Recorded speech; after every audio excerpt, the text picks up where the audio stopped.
Hola, hola, ¿cómo les va? Bienvenidos. Aquí estamos comenzando un nuevo debate de Así son las cosas. Estamos en vivo por la pantalla de la televisión abierta para Río Cuarto y todo el sur de la provincia de Córdoba por el tradicional Canal 13 y a través de la señal digital en el canal 29.1. Gracias por estar ahí. Antes de anunciarles el tema y de ir a la editorial, Así son las cosas, quiero agradecer los muchísimos saludos, consideraciones, generosas palabras que hemos tenido a lo largo de todo el día por celebrar hoy el Día del Periodismo, del periodista. Gracias a todos. Ojalá que, como decía el recordado y querido Osvaldo Hueve, seamos dignos en este programa de la profesión que intentamos aprender día a día.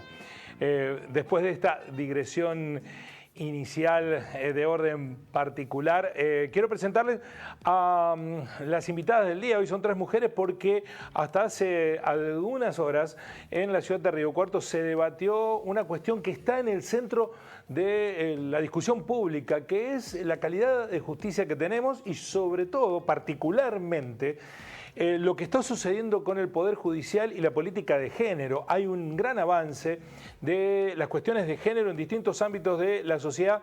Pareciera ser la justicia, el Poder Judicial, para ser más concreto, los más atrasados en esta cuestión. Y hoy nos visita la doctora Marisa Herrera. Y es doctora, aquí sí que es aplicado porque es doctora en Derecho. Gracias por venir, Marisa, muy amable. Un placer y feliz día. Bueno, muchísimas gracias. Que es una jurisconsulta de fuste, por llamarlo de alguna manera, especialista en políticas de género, y en algún momento hasta se especuló con promoverla para integrar la Corte Suprema de Justicia. Así que ya vamos a hablar de esta cuestión.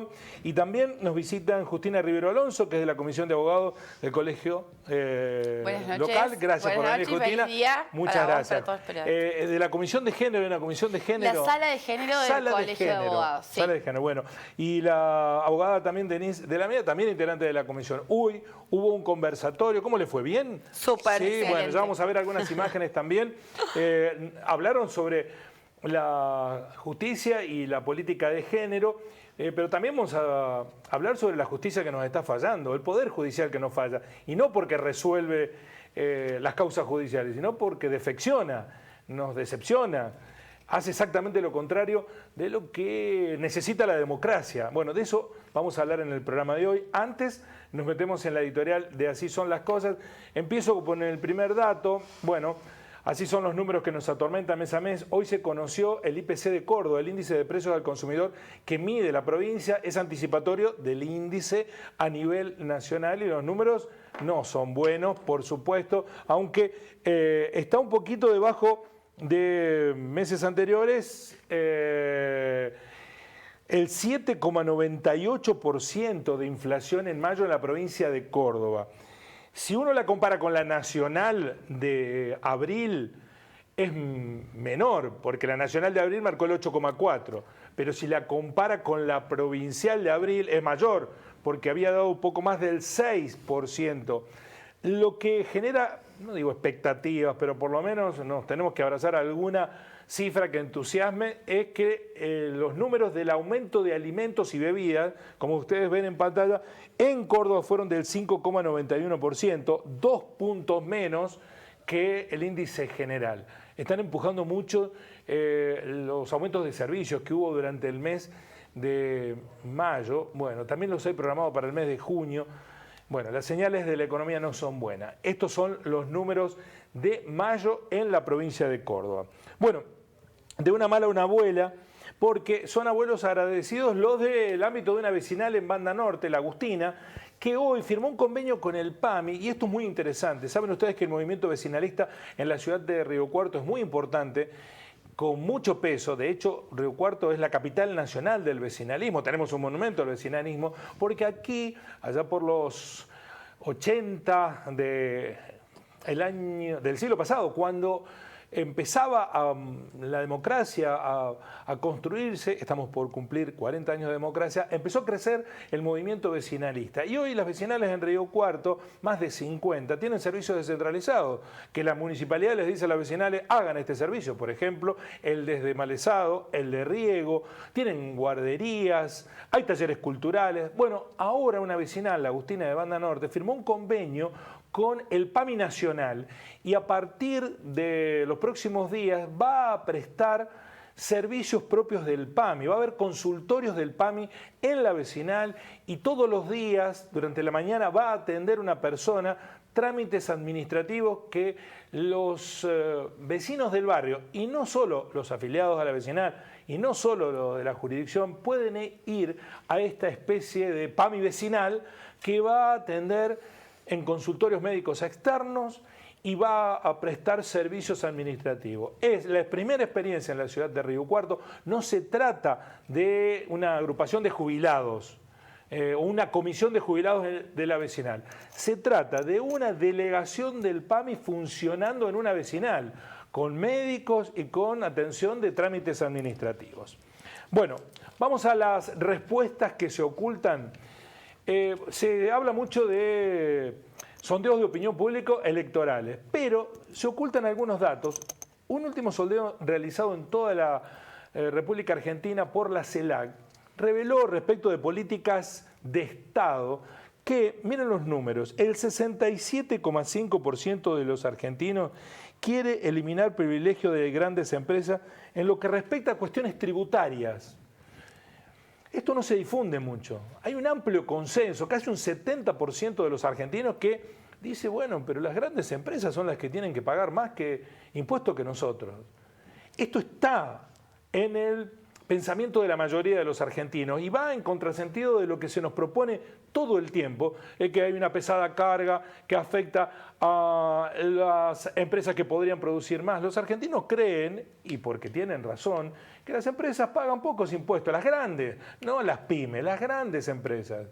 Y el otro dato relevante está ligado con esta idea que se ha instalado de que el Estado elefantiásico es el problema del crecimiento del argentino. Bueno, en esa encuesta hecha por la CELAC, el 54,8% de los argentinos opina que Aerolíneas Argentinas tiene que seguir siendo estatal. Cuando ustedes ven las encuestas, ven estos datos que aparecen, poco y nada. Y nadie los toma como referencia de un sondeo de opinión. ¿Por qué creemos entonces, si descreemos de estos datos, cuando nos dicen los resultados electorales? Se los pregunto, porque o creemos todo lo que dicen las encuestas o no creemos nada. Porque esa creencia selectiva da cuenta de una manipulación de la opinión pública. Para finalizar, saben ustedes que la noticia del día es que Messi le dijo no al Barcelona, se cansó de que lo ninguneen y lo hayan maltratado, la pasó muy mal en el PSG y se fue y se va a ir a jugar al Inter de Miami. Bueno, la argentinidad al palo. El jefe de la barra brava del Inter de Miami, la barra brava se llama Vice City, no podía ser otro que un argentino, hincha de All Boys, se llama Cachito Cascardo, ¿no? Ahí lo ven ustedes en la fotografía. Y es pulgar para arriba porque se imaginan el negocio que se viene con instalado Messi en Miami, las hinchadas. Supongo que surgirá la industria de los trapitos en la cancha donde juega el Inter de Miami, que la suelen manejar las barras bravas. Bueno, ahí está un argentino ya viendo venir el negocio y brindando por anticipado. Así son las cosas. Bueno, vamos al tema del día. Voy a empezar con Marisa para que nos diga, bueno, ¿cómo fue la experiencia hoy en Río Cuarto? Bueno, la verdad que fue buenísima, pues estaba el Salón Blanco lleno. Así que quiere decir que el tema no estaba mal elegido, al contrario, creo que era una necesidad de debatir al Poder Judicial y en clave de géneros, ¿no? Y además también esta alianza, ¿no?, entre el Colegio de Abogados y también la municipalidad, porque me parece que está bueno esto de ir tejiendo alianzas, ¿no?, en algún punto, porque son problemáticas que nos debería interesar a todos y todas, o sea, a todos los que tenemos un compromiso ciudadano, bueno, nada más y nada menos que debatir la justicia o qué justicia queremos. ¿Eran en su mayoría mujeres abogadas? Había como de todo, sí, también había gente del Poder Judicial, gente de la universidad también había, pero en general si vienen más del palo de la abogacía, digamos. ¿Cuál es el planteo que más la sorprendió o que más se repitió, Marisa? A ver, yo creo que el planteo es un planteo crítico, básicamente, de un Poder Judicial donde el diagnóstico que poco vos decías en tu editorial es real. Esto de que es un Poder Judicial que no funciona, un Poder Judicial que de los tres poderes del Estado es el menos democrático, porque su estructura misma, ¿no? Al legislativo vos lo dotás, al ejecutivo también, y el judicial no, es cuasi vitalicio. Bueno, con más razón, siendo cuasi vitalicio, la responsabilidad cuando vos seleccionás magistrados y magistradas. Y sin embargo, no rinden cuentas. Y yo siempre digo, como yo soy investigadora del CONICET y cada 2 años tengo que ir al CONICET y decir los libros que escribí, las clases que di, las ideas que tuve, que está muy bien, formo parte del Estado, y cómo alguien que tiene una responsabilidad tan grande como ser, nada más y nada menos que integrar uno de los 3 poderes fuertes del Estado, no rinde cuentas. O sea, vos te cambias las leyes y si vos querés no te capacitar nunca más. O sea, si vos querés directamente, nadie te supervisa. Bueno, ¿cuántas sentencias vos sacás? ¿En cuánto tiempo? Bueno, y eso es rendir. De hecho, Marisa, se los prefiere mediocres más que experimentados, pues son más manipulables. Exacto. Y lo que pasa es que también, al ser mediocre, también sos más fácil, digamos, o sea, no te podés enfrentar, porque para enfrentarte tenés que tener espalda. Entonces, cuanto más sumisa, bueno, pasan como con las mujeres, que nos quieren cuanto más sumisas mejor, ¿no? Bueno, hay algo también de ahí de por qué no se quiere un poder judicial feminista, porque en realidad el feminismo viene a interpelar y viene también a ser crítico. Y el poder judicial no se quiere crítico, porque si no sería otro poder judicial. Bueno, cuando hablamos del poder judicial, nosotros estamos muy colonizados por la idea de lo que Comodoro ocurre, Pi. Y porque además hay una cuestión de, torpezas inocultables, ¿no? Pero hay otro poder judicial que se acomoda, se va acomodando las circunstancias. El de Córdoba, ¿cómo es respecto de la política de género? ¿Cómo lo ven ustedes? Si la trajeron a Marisa que hablara del tema es porque algo no está bien, Denise. No, sí, bueno, también trajimos a Marisa en el marco de la marcha, del acontecimiento, de la movilización de Ni Una Menos, que ahí fue como el movimiento feminista toma nota a la Corte Suprema, porque desde ahí se abre la oficina, que también, bueno, después podemos discutir si funciona, no funciona, cómo funciona, la oficina de la mujer, donde empiezan a haber estadísticas. Entonces, bueno, esta interacción entre la política, lo legislativo y lo judicial para dar respuestas a un problema. Yo creo que en la provincia de Córdoba siempre se supo que es como la docta, siempre hubo como leyes de avanzadas, bueno, la universidad que tiene muchísimos años, una de las primeras de Argentina. Cuando vemos la repartición que hay entre magistrados mujeres y varones, es la más igualitaria de toda Argentina. ¿Ah, sí? Sí, es la más igualitaria. Y 45 a 55. En cantidad. Y en ubicación de sí, es la más igualitaria. También es la más igualitaria. Es la más igualitaria. Hay muchas camaristas, digamos. La Corte, el Tribunal Superior de Justicia tiene ¿cuántas mujeres integrando hoy? Dos. Sí, creo que TCJ tiene 2. Los que sí hacen los trabajos, digamos, porque la mujer abogada trabaja en tribunales, porque tiene horarios fijos, porque tiene un salario, entonces está integrado de muchas mujeres, su composición, ahora, pero cuando hablamos de la igualdad en cuanto a jueces y juezas, es como la más igualitaria. Nosotros lo que el análisis o el diagnóstico, el sobrediagnóstico que hay, como bien lo dijo Marisa, es el siguiente, digamos, desde a partir del 2015 hay más políticas públicas en cuanto al acceso a la justicia, ¿sí? Se puede visibilizar que hay más dispositivos territoriales, lo que todavía no estamos pudiendo ver la tutela efectiva de esos derechos. Es como una rueda que no termina, digamos, un circuito que no termina, ¿sí? Un engranaje que no resulta. Entonces también creemos que el sistema, como el poder, digamos, porque cuando hablamos de justicia creemos que, no sé, que hablamos de Grecia, de Aristóteles, o sea, no, la justicia es gente de carne y hueso. Nosotros como abogados también somos operadores judiciales. O sea, todo de un lado y del otro lado de la barandilla construimos eso. Y en esa construcción tenemos que cambiar el cristal con que vemos las leyes. Marisa, en ese lugar donde estaba sentada Denise, el día viernes, el viernes bien digo, integrantes del colectivo Ni Una Menos de Río Cuarto, antes de la marcha del sábado, planteaban que el problema no se trata de igualdad de género, sino de la estructura propiamente del Poder Judicial, que se resiste a los cambios y eso, por más que haya una lucha constante por instalar la política de género, por propia estructura, no llega a plasmarse en los hechos. A ver, yo creo que tiene que ver con muchísimas cuestiones. Una es, incluso ediliciamente, está exactamente igual del siglo XIX al siglo XXI. O sea, no ha cambiado ni incluso la estructura. Es más, agradecer que vino, lamentablemente, la pandemia, que nos tuvo que obligar a por lo menos ponerse a tono con lo digital, porque ya ni eso. Porque siempre también el papel te escondes mejor. Porque la oralidad, los procesos más orales, las audiencias, también esto que se dice, en la cancha se ven los pingos, ¿no? En algún punto, la oralidad te va mostrando y sin embargo les cuesta todavía mostrarse. Digo, cuando vos decís, ¿por qué teniendo un rol tan importante no conocemos quiénes son nuestros jueces y nuestras juezas? Debería la ciudadanía también conocerlos, en el buen sentido. Incluso nosotros los periodistas que estamos en contacto con el tema, debemos conocer 5 jueces de memoria, los que más están ligados a las cuestiones penales, ¿no? Pero las cuestiones civiles, de género... Sí. Deberíamos ser piezas fundamentales para contarle a la población, bueno, ¿qué implica esto? ¿Qué pasa con alimentos? ¿Qué pasa con un caso de violencia? ¿Qué pasa? ¿Dónde ir? Digo, a ver, meterse dentro de la población, meterse dentro de... Porque en definitiva resuelven conflictivas de la ciudadanía. Sin embargo, hay algo que siempre se creyó que tiene que ser esto de supremos y palacio, ¿no? Digo, el lenguaje no es neutro.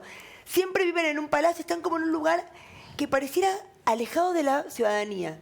Entonces, cuanto más alejado estés, menos te puede interpelar. Digo, preguntémosle a la gente común si alguna vez ha tenido un problema con la justicia. Digamos, quienes han tenido, que son muchos, en general, las personas más vulnerables, no le ha ido bien. El tema de los tiempos. Sí, bueno, el tema de los tiempos es una cosa, y la cuestión es que nunca la justicia tiene la suficiente cantidad de agentes como para atender a los más vulnerables. Aquí en Río Cuarto se está sustanciando la quiebra de uno de los grupos económicos más importantes, que es Molinos Cañuelas. Sí. Y el Tribunal Superior de Justicia decidió que un juez, un ámbito, trabaje exclusivamente esa causa. Entiendo que es una mega causa, sí, pero nunca escuché que el Tribunal Superior de Justicia diga, bueno, vamos a hacer una política excepcional de atención a la emergencia de política de género, por la cantidad de femicidios que hay. Es decir, para el poder económico sí hay disposición de recursos, pero para el ciudadano a pie no. Bueno, pasa esto, ¿no? También cuando se hizo una investigación muy interesante en la Corte, los fallos de la Corte, sí, sobre qué cantidad de veces la Corte Suprema, por ejemplo, dijo la palabra Pan American Energy. ¿Qué cantidad de veces dijo Telecom? O sea, y empresas, ¿no? 200 y pico, 300 y pico. ¿Cuántas veces dijo la palabra hambre? Ninguna. Porque la gran pregunta es, dime qué te interesa y te diré qué te conmueve. No hay mucha ciencia en eso. Y sin embargo, en un país del tercer mundo como el nuestro, donde tenés temas de vivienda, temas de desalojo, temas de alimentos, temas de violencia, temas de filiación, de adopción, digamos, sin embargo, hay pocos casos. ¿Por qué? Porque también la propia Corte, desde siempre, y por eso muchas avenidas en la calle, digamos, en la ciudad de Buenos Aires, tienen nombre de ministros de Corte, Figueroa Alcorta, digamos, un montón, y siempre son de la alcurnia. ¿Por qué? Porque había toda una construcción elitista de quienes integraban la Corte. Sí, la famosa familia judicial. Bueno, que también, que por ejemplo, cuando fue que tuvimos que analizar la DAJUDECU, ¿no? Que es la oficina de escuchas de la... Sí. Ahí tienes todos nombres, el hijo, el sobrino, el primo, todo es una... Que además después, cuando vos vas a denunciar a alguien por violencia al Consejo de la Magistratura, se salvan entre sí. Por eso no me parece nada menor que cuando uno discutió el Consejo de la Magistratura de hoy, el presidente es el presidente de la Corte y la vice es representante por los jueces. Es muy difícil poder llegar a sanciones cuando los propios jueces, porque te dicen, ojo, hoy te cubro a vos, pero mañana me cubrís a mí. Hay una idea endogámica. Se metió en el tema de la Corte, así que ya vuelvo a la cuestión. No, pero me parece muy interesante porque pasó de largo la información. Pero uno de los miembros de la Corte Suprema de Justicia está imputado de un delito. Maqueda está imputado de un delito y no, bueno, el delito puede ser menor, atropelló a una persona en la calle y lo tuvieron que imputar por lesiones leves, bueno, puede entender, un ciudadano, bueno, que puede ser posible. No, lo imputaron por manejo espurio de los fondos que maneja la obra social. Pero te puedo decir una cosa, ¿y quién fue el presidente durante 11 años de la Corte y no vio nada? O en realidad es porque hoy salta eso, no lo voy a cubrir yo, Maqueda, ni mucho menos, pero digo, no es o Maqueda o Lorenzetti, ¿no son ambos? Bueno, ¿no es una corte que se sigue siendo? Sí, Lorenzetti, el colaborador de Lorenzetti que administraba la corte, que lo echaron. Sí, Marchi. Digamos, las irregularidades que denunció en el Congreso son irregularidades de hace mucho tiempo, cuando él era administrador. La denuncia ahora que lo echaron, pero convivió con esas irregularidades. En esto es muy difícil pensar política de género porque el Poder Judicial ha retrocedido, se lo dije en la radio cuando la entrevistaba, un par de casilleros atrás. Estamos hablando de otras cuestiones anteriores. No tenemos ni siquiera la base mínima de confianza del Poder Judicial. Bueno, pero por ejemplo, que tardes 15 años en decretar la inconstitucionalidad de la ley del Consejo de la Magistratura. 15 años. Sí. O sea, hay que decir que durante 15 años nombramos mal a los jueces y juezas, con un sistema inconstitucional. Claro. Ah, mira vos. Después de 15 años, al solo efecto de que ¿qué? De que el presidente de la Corte sea presidente del Consejo de la Magistratura. Por eso, cuando una persona que tiene un problema de violencia familiar va a denunciar al Poder Judicial y encuentra que no tiene las respuestas adecuadas, ¿puede ser que se discipline un poder integralmente cuando tiene en la cabeza semejantes reproches? Si a los poderosos les pasa eso entre sí. Claro. Imagínate la pobre mujer que viene a denunciar, que además el 80% de los femicidios habían pasado antes por el Poder Judicial, ¿eh? ¿No es? Ya estaban judicializados, eran cosas que se conocían. O sea que también ahí hay un llamado de atención que no pudimos ver. ¿No? Me parece que es algo también para analizar. La gran pregunta es, ¿quién le pone cascabel al gato? Ya vamos a hablar sobre eso, porque le quiero preguntar a Justina, a quien reconozco una militancia en la cuestión del feminismo desde hace mucho tiempo. Bueno, me voy a transformar en abogado del diablo en esta circunstancia, porque se lo dije a las chicas que forman parte del colectivo Ni Una Menos. Está bien que los cambios que en las estructuras históricas, ¿no? Que es difícil modificar porque son muy conservadoras, empiecen con modificaciones que a mí me parecen desde el principio tienen una discriminación inicial. Por ejemplo, en el CESIS hay una comisión de mujeres. No había mujeres, eran todos hombres empresarios. Y bueno, que participen las mujeres. Las mandaron a una comisión de mujeres. En los abogados hay una sala de género. ¿Está bien que haya una sala de género y que no esté tratado el tema integralmente por toda la comisión? Se lo pregunté a usted, no, pero... yo después, Daris puede continuar. Sí. Yo creo que no sé si es una cuestión que está bien o mal, sino que es necesaria. Entiendo que como abogada litigante somos un colectivo que representa no solo mujeres. A ver, nosotros todos partimos de una base de que el feminismo no es solamente que comprenda mujeres, sino que abarca, como dice Rita Segato, a toda la humanidad. Nuestra idea es lograr la igualdad. Muchas veces para poder lograr la igualdad es necesario implementar ciertas cuestiones que vengan a romper y a movilizar un montón de estructuras que ya vienen de hace mucho tiempo y bueno, creo que con la sala de género nuestra idea es esa, no es combatir, es... Vean lo que nosotras queremos que venimos peleando por tanto tiempo porque somos mujeres y porque nosotras lo hemos vivido en carne propia, pero también... tienen hijos, existen, digamos, hay personas que están en la sala o están en el directorio o son mismos abogados que tienen hijas y que el día de mañana van a entender nuestra lucha o la entienden. Como un principio está bien, abrir la puerta. Es abrir la puerta. Obviamente que nosotras creemos que el género atraviesa todo. Las cuestiones de género no son una cuestión puntual, sino que se pueden ver en todos los fueros del derecho y en todas las cuestiones cotidianas también. Estamos reprochando al Poder Judicial por la falta de política de género. ¿Cuántas veces una mujer presidió el Colegio de Abogados? Ninguna. Por eso es muy importante la sala de género. Porque... Hace 52 años que está la Universidad Nacional de Río Cuarto y recién ahora logró que una mujer sea rectora. Es decir, que el problema no es del Poder Judicial. ¿Vos sabés el problema son de los poderes, ¿no? años tiene el Colegio de Abogados? 109. 109. Duplica los años de la universidad. Y en 108 años nunca hubo una sala de género. Que nosotros entendemos también que ya el género nos queda como chico. Digamos, ya estamos hablando de dispositivos de vulnerabilidad. Entonces, por la interseccionalidad que vemos y todo lo que planteamos en un lugar. No solamente hablamos de mujeres, sino qué tipo de mujeres. O sea, la discusión viene a ser mucho más amplia que el género. Digo, la importancia que existe una sala, que existe y es muy numerosa, porque somos casi 30 abogadas que participamos.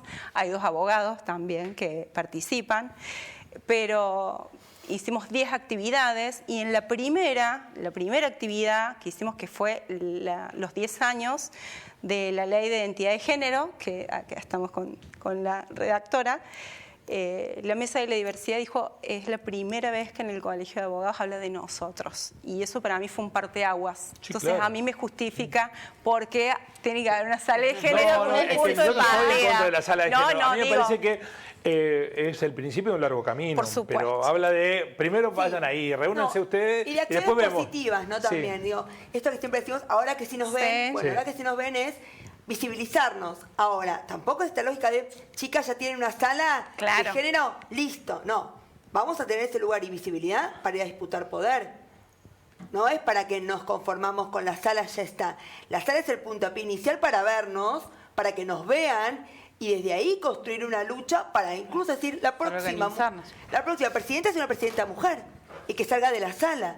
Bueno, así vas construyendo también, siempre en términos colectivos y sororos, ¿no? Con un diseño atrás, con una mirada justamente de una... Porque siempre las instituciones han sido de construcciones individuales. Por eso le cité el caso de la sala y por eso le cité el caso del CESI, porque cuando uno discute la cuestión del Poder Judicial, da la sensación que no nos molesta lo del Poder Judicial en la medida que debiera, porque en realidad es un problema de todos los poderes. Tal cual. ¿No? Sí. Tal cual. Y hablo de las políticas de género y hablo de las inconductas del Poder Judicial. Y también habla bien de las leyes de paridad. Porque mirá cómo el Congreso de la Nación tiene ley de paridad y hay mayor igualdad. En cambio, el Ejecutivo que no tiene y el Judicial que no tiene, mirá lo que pasa. En el Ejecutivo no hace falta que te diga los ministros y ministras que hay. En un gobierno que supuestamente era sensible con la cuestión de género, ¿no? Que creó el ministerio, etcétera. E incluso hay en la Argentina, se hizo una investigación en el Ministerio del Interior y de intendentas mujeres 12,3. Cuando no hay paridad, la fuerza de la naturaleza, que es construcción, bueno, no actúa. ¿Se puede avanzar en una mejor política de género con una avenida judicial con tantos problemas y tantos atascamientos, que es la calidad del Poder Judicial que tenemos?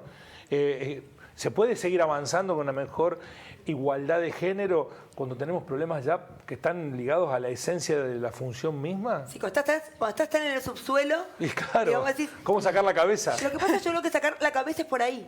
Sí. Justamente plantear la cuestión de género como parte de una estructura de repensar la plataforma de cómo cambiar el Poder Judicial es la clave. De hecho, los movimientos sociales, en los últimos tiempos que más conquistas ha tenido y mayor fortaleza ha sido el movimiento feminista. Te digo, ¿por qué no poder pensar que un Poder Judicial tan enquistado, la única forma de empezar a pensar para que haya un cambio es justamente desde el feminismo? Porque además es por ahí donde uno tiene planteos, no solamente en términos, obviamente, en el diseño básico, pero también en lo que tiene que ver con que ese diseño básico se reestructure en términos de igualdad. Y no solamente más mujeres a secas, más mujeres feministas. Porque también las pocas mujeres que han llegado a los superiores tribunales o lugares de decisión han llegado construyendo a espejo y semejanza de los varones machistas.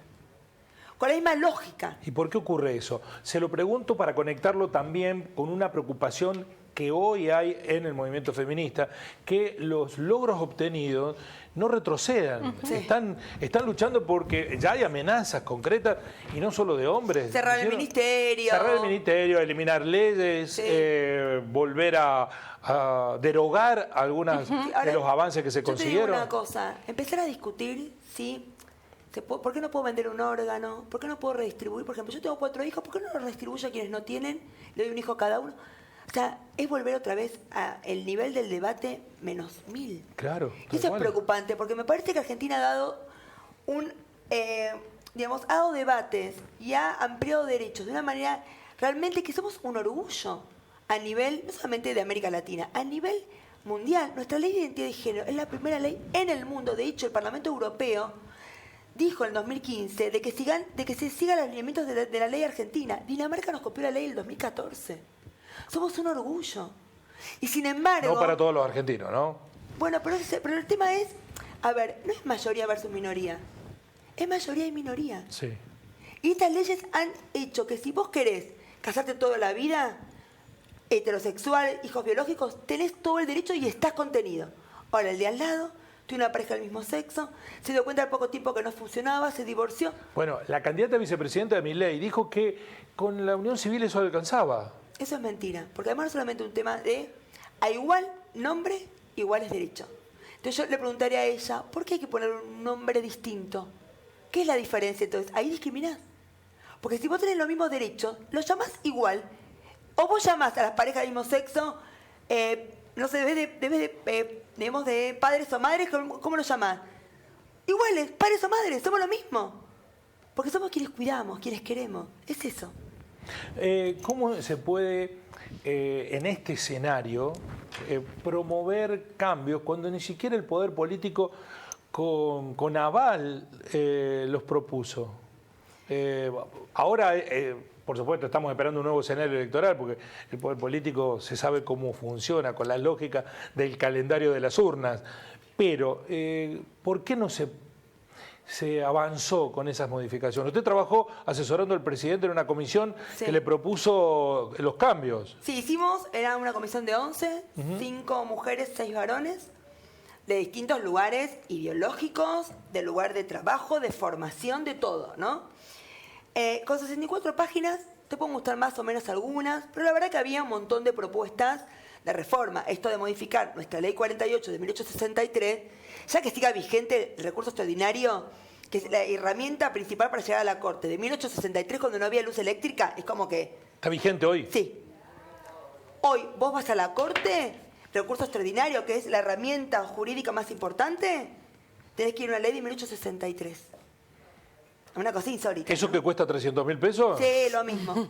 Es un recurso de queja que tenés que ir a Buenos Aires. Si le afecta a una persona sin recursos, ¿qué puede ir a quejarse a la Corte Suprema? Que además no tiene plazos. Por lo cual vos me decís, che, Marisa, ¿cuánto tiempo puede ser que me lo resuelva? O me diga algo.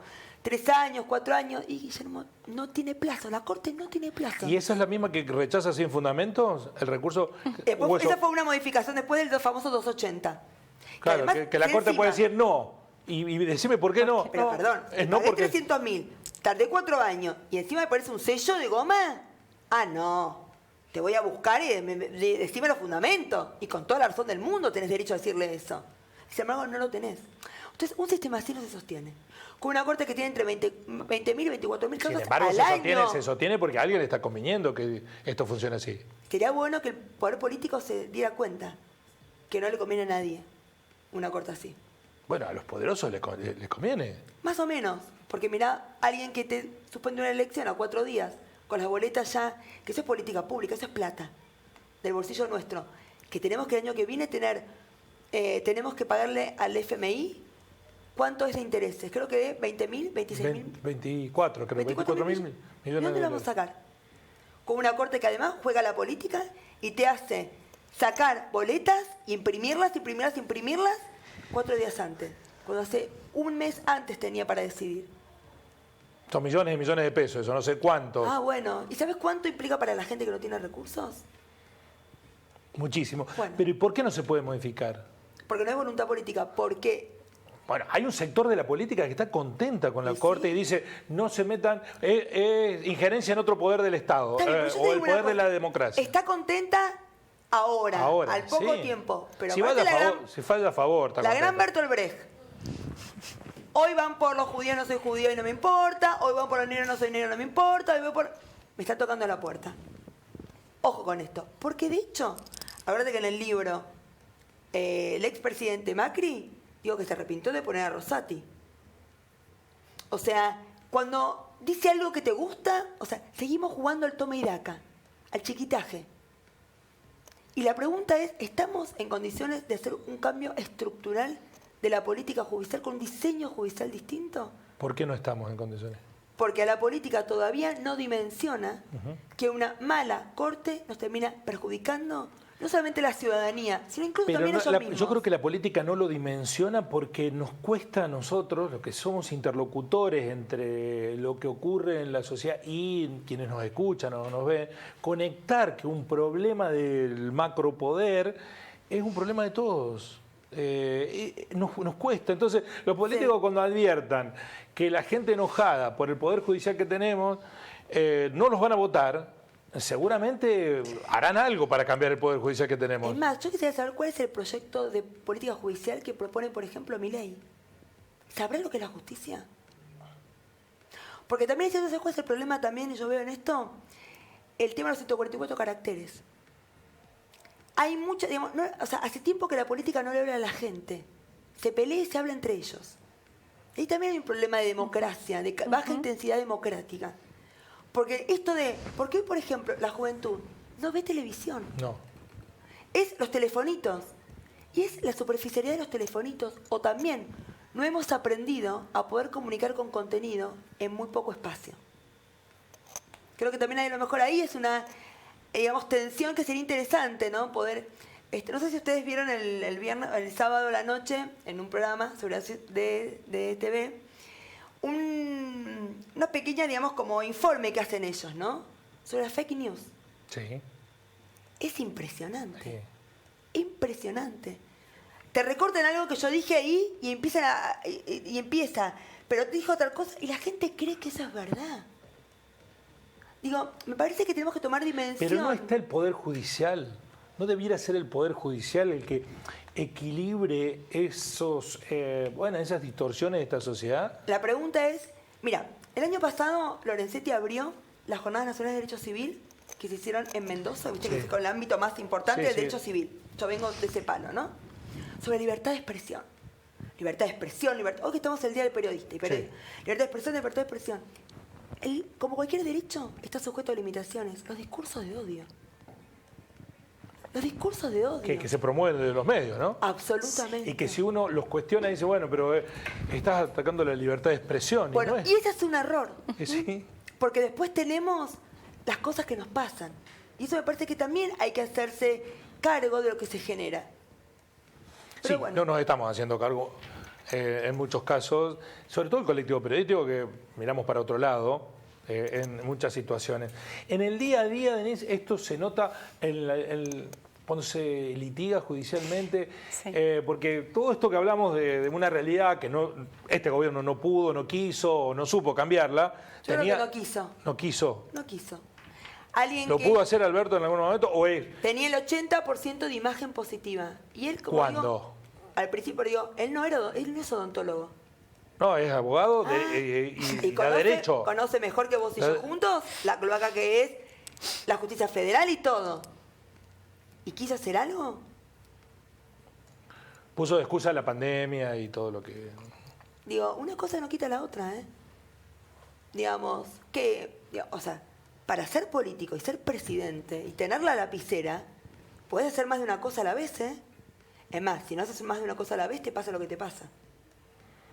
Bueno, no lo dejó en duda, lo dejó claramente. Tal cual. No, preguntabas si en el día a día esto termina siendo un problema. Sí, termina siendo un problema porque tampoco la gente, y eso por ahí nos incluimos también a nosotros los abogados y abogadas, no tiene una relación entre el poder político y el poder judicial. Digamos, no termina de relacionar, ¿sí? Es como una cosa separada, aparte, no hay caras, no hay nombres, es muy lejano, Sí, entonces... y perdón que le interrumpa, pero sí. Todos los intentos que hubo, creo que el gobierno anterior intentó con atajos, se llamaba, acercar al Poder Judicial, la justicia a los sectores más vulnerables. Eso se descontinuó. Eso sí, hay algunas experiencias, por ejemplo, el Ministerio de las Mujeres, hay algún acercamiento, ¿no?, que se profundizó después del 2015, porque el Poder Judicial le dijo, tenemos todo esto en la calle, tenemos que dar una respuesta, porque si no vienen, o sea, ellos también son inteligentes en algunas cuestiones, dan respuestas a cuentagotas, porque hay movimiento social. Yo siempre ponemos esto de la gente en la calle, como todo, digamos, cuando, por ejemplo, el movimiento de trabajadores quisieron hacer una reforma laboral, salieron a la calle y se frenó. Entonces, bueno, también es importante que sostiene. Estamos disociados entre lo que es las leyes, el movimiento, el poder político y el poder judicial ahí como algo que no se ve. Entonces, esto de atajos lo que hace es justamente el acceso a la justicia, pero cuando uno llegaba a tribunales, ¿sí?, en esto del Palacio de Justicia, la tutela efectiva de esos derechos que se había reclamado empezaban a ser muy onerosos, porque hay que pagar, por supuesto, tasa de justicia, en algunas causas no, en otras sí, tardan muchísimo, entonces también el operador jurídico, el abogado y la abogada también tiene que cobrar, digamos, porque nosotros vivimos de eso, es que vivimos de otra cosa. Entonces hay muchas situaciones, es como una máquina de impedir, porque pareciera que el proceso, o sea, lo que llaman el código de forma, ser más importante que los derechos. Y en esto siempre es algo que nos ha enseñado Marisa con todo lo que escribió todo este tiempo. Nosotros somos los que tenemos que garantizar nada más ni nada menos que derechos humanos. Entonces, pensarlos de esa manera va a ser, ay, derechos humanos, porque también uno cree que derechos humanos es 24 de marzo, dictadura. No. Derechos humanos es género, no solamente es violencia física, es violencia económica, es una cuota alimentaria. Es un DNI que no sale, ¿no? Yo creo que los abogados no lo van a reprochar, pero es bueno que haya tanta judicialización de todo, porque hoy hay un escenario de judicialización de cuánta causa han dado vuelta. ¿Y por qué se judicializa? No tengo la respuesta de eso. Porque la política no ha funcionado anteriormente, digamos. Por eso se judicializa todo, porque falló todo lo anterior.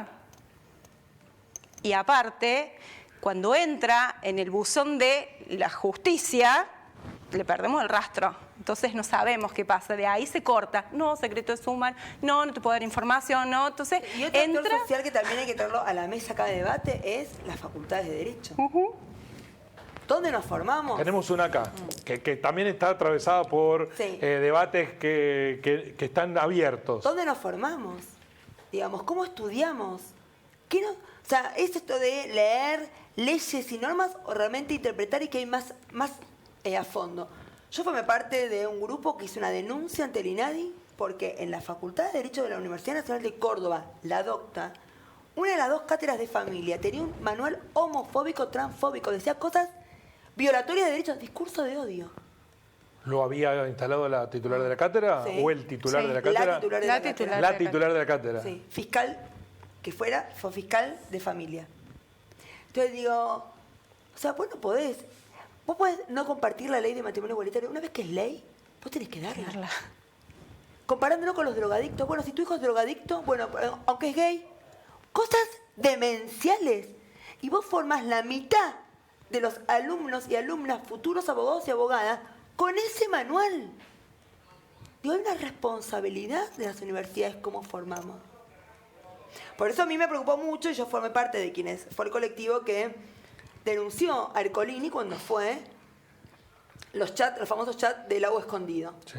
Bueno, yo fui a la facultad, mi facultad de Derecho de la UBA. Digo, estimados, es director del posgrado de Administración de Justicia. Que no se anotó nadie. Bueno, pero tuvieron que ser los alumnos, la democracia de abajo hacia arriba que viene a interpelarlo. Sí. Porque la propia institución lo mantuvo como profesor y lo mantuvo además como director del posgrado de Administración de Justicia. Es como que yo sea directora del posgrado de violencia y tenga 5 denuncias de violencia. Por lo menos mínimamente me retiro, pido licencia hasta que se resuelva esto. ¿Por qué no acusan recibo? ¿Porque se sienten impunes? Porque, a ver, decir algo que me va a costar mucho, pero decir que soy con licencia y soy libre, pero bueno. A ver, hoy la respuesta es, ustedes o nosotros. Y hoy hay que cubrirlo y hay que protegerlo lo que sea. Así es difícil construir. ¿Quiénes eran ustedes y quiénes son nosotros? Y habría que verlo en contexto. ¿Quiénes son ellos y nosotros y quiénes son ustedes? Pero las universidades también juegan a la política y a la mala política.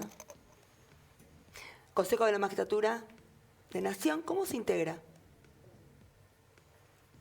Digo, digamos, también... Bueno, nosotros tenemos interlocutores acá, no voy a dar nombres, pero cualquiera lo puede leer, a jueces que operan en el Poder Judicial local, que están absolutamente conformes con el Poder Judicial que tenemos, no quieren tocar nada de la Corte está funcionando muy bien, es la política, la que quiere aprovecharse son los delincuentes, los chorros, los que quieren sacar a los jueces porque los están condenando, y es tan evidente la sumatoria de pruebas, ¿no? Pero vos ves una mesa judicial filmada. De hecho, hoy el Pata Medina confirmaron su sobreseimiento, la mesa judicial, esa que se armó para mandar preso a un sindicalista de La Plata, fue sobreseído porque no había ninguna prueba. La mesa judicial está registrada en unas internas de los agentes. Y la foto que el propio Contegrán, procurador de la provincia de Buenos Aires, sacó en una cena con el expresidente. Sí. Y después hablamos de independencia. Digo, hay una doble lectura. Allá son negros, feos y sucios, y acá son rubios, hermosos y divinos. Dale. Digamos, no es ni una cosa ni otra. Y seguimos jugando en esa lógica de amigo enemigo, con esa mirada del toma y de acá, vamos a seguir teniendo la justicia que tenemos. Justina, ¿qué viene en los abogados jóvenes? ¿Viene la misma percepción, la misma división de agua? ¿Viene un cambio? Y creo que vienen ganas de tratar de trabajar en un ambiente mejor, en el sentido de sentirnos a ver, la abogacía es una de las pocas carreras y profesiones en las que cuando vos estás afuera o adentro también, generalmente tenés una contraparte, estás en contra de un colega. Entonces creo que uno de los principales ejes también de la sala y de la militancia de la abogacía litigante y del directorio, por lo menos de mi parte, es un poco eso, tratar de hacer más amena el ejercicio de la profesión, porque en algún punto a todos nos afectan las mismas cosas, solamente que creo que no todos podemos verlo al mismo tiempo. Pero como dice Marisa, yo creo que a menor medida pasa lo mismo, tarde o temprano. ¿Se están formando abogados con otra conciencia? Sí, por supuesto. ¿Del derecho ejercido para todos por igual? Y yo creo que desde mi perspectiva y por lo que podemos ver de la sala, sí, pero bueno, no puedo hablar por tampoco todo el colectivo, sí, porque bien. Bueno, entiendo que hay personas que sí que pueden coincidir y personas que no. Pero la idea sí, siempre es formarse. Yo creo que hoy ser abogado un poco también, entiendo que al haber tanta oferta de abogados y abogadas, creo que es fundamental la especialización y muchos también nos estamos y se están especializando en género y bueno, en diversas cuestiones y creo que va a traer un debate mucho más enriquecedor y que por ahí el día de mañana quienes hoy debaten estas cuestiones puedan ocupar algún cargo que con sus decisiones generen cambios y generen un acercamiento a lo que todos esperamos que nos devuelva el Poder Judicial de algún modo. Hay muchísimos abogados, pero el Poder Judicial, y lo digo con conocimiento de causa, está desbordado de las asesorías de letrada no dan abasto. ¿Por qué no nombran más gente? Porque es impresionante la cantidad de gente que no puede contratar a un abogado y va a pedir el asesor letrado al Poder Judicial y no dan abasto. Ahí a lo mejor cada abogado tiene 50, 60 causas que atender. Eso es posible. Tal cual, así como vos lo estás diciendo, es imposible abocarse a una causa. A una causa de importancia cuando tenés 300 despachos todos los días. Nos decía hoy también, participó de la jornada María Belén Miñón, una jueza de familia de Córdoba Capital, donde tiene como un juzgado itinerante. Y por eso queríamos también traer la experiencia de el juzgado en tu barrio, en tu lugar, el juzgado móvil, digamos, ¿en qué sentido? Porque también ella decreta, bueno, pero también está saturado absolutamente todo. Absolutamente todo. Entonces, no hay recursos, la mediación funciona ahí, porque si la mediación funcionara, por ahí también los abogados no tenemos mucha perspectiva de mediación, hablando de otro par de aguas, digamos, que se podría sobre todo lo que es... La mediación es que no llegue el conflicto al Poder Judicial, ¿no? Tratar de... Es dentro del Poder Judicial, pero sin litigio. Se traje de acercamiento por también una nueva concepción, digamos, de solucionar problemas sociales como la familia, tratar de proteger y que no se lleguen a, digamos, hay divorcios que son tremendos, digamos, preservar, digamos, la unidad familiar con ese resultado. Bueno, los últimos minutos nos está terminando el programa, lo quiero dejar para Marisa porque cuando la entrevisté en la radio le pregunté si había existido la real posibilidad que usted integrara la Corte Suprema de Justicia, si había un grupo de poder que la impulsaba, y usted me dio una respuesta que me sorprendió, que jamás nadie hubiera aceptado que usted la integrara. ¿Por qué? No, porque yo creo que no estamos todavía preparados, el sistema no está preparado para personajes o perfiles como el mío en algún punto, ¿no? Que soy absolutamente lo opuesto al establishment. En mi formación, en mi mirada... Al establishment judicial, claro, establishment judicial, ¿no? Digamos. Pero aquí en Río Cuarto han actuado juezas, por ejemplo, la doctora Nora Zucaría, que creo que debe haber sido de las adelantadas que empezó a trabajar en política de género cuando nadie hablaba. Estamos hablando de la Corte Suprema de Nación. Sí, ¿sabes lo que es eso? No, bueno. ni me lo imagino. Bueno, mejor. Digo, pero lo que sí me parece, digo, más allá de que si sonaba, etcétera, sí me da un orgullo en algún punto porque podría no haber ni sonado. Porque perfiles como los míos ni son posibles de que suenen.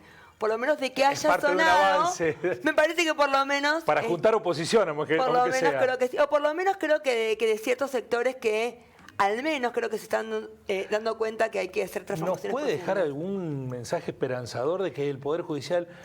No digo de que lo demos vuelta como una media de un día para el otro, yo pero sí. que Estar hoy cambiar. hablando acá de esto, estar hoy en un evento que estaba repleto, que se quedaron muchos, bueno, la verdad que nos quedamos pensando, tenés razón. Digo, es un avance, claramente es un avance, ojo, de esto ni se hablaba. Ahora que si nos ven y empezar a poner esto sobre el escenario, no me parece un tema menor. Bueno, ojalá que, porque necesitamos un mejor Poder Judicial, porque si no es muy débil la democracia. Totalmente. Bueno, y la última pregunta siempre se la hacen, pero ¿por qué no fue bailarina y si fue,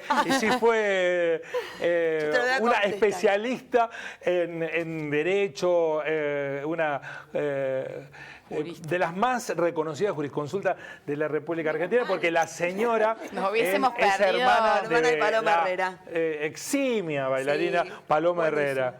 Te voy a decir por qué. Mira, cuando éramos chicas, nos habían dicho las dos para hacer danza. Sí.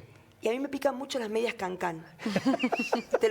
Soy sincera. Entonces yo dije, yo no puedo hacer danza porque a mí la media cancán me pica. De hecho, al día de hoy, por lo cual, a ella que le encantaba, bueno, la que le gustó la media cancán, mira lo que fue, y a la que no le gustó la media cancán, por suerte que no. Gracias a la media cancán, entonces. Gracias, Marisa, muy amable. Ha sido un placer tenerla. Y además, debatir una cuestión que creo que hay que promoverla como debate. Hay que hacer que nos demos cuenta que sin un Poder Judicial no hay una Argentina igual. Es así y hay que trabajar para mejorarlo. Así que muchísimas gracias. A vos. Muy amable. Gracias. Nos encontramos mañana con un programa un poco más corto porque mañana hay fútbol, así que vamos a tener una charlita de media hora. Pero los espero, como siempre, en la pantalla de la televisión abierta. Así son las cosas.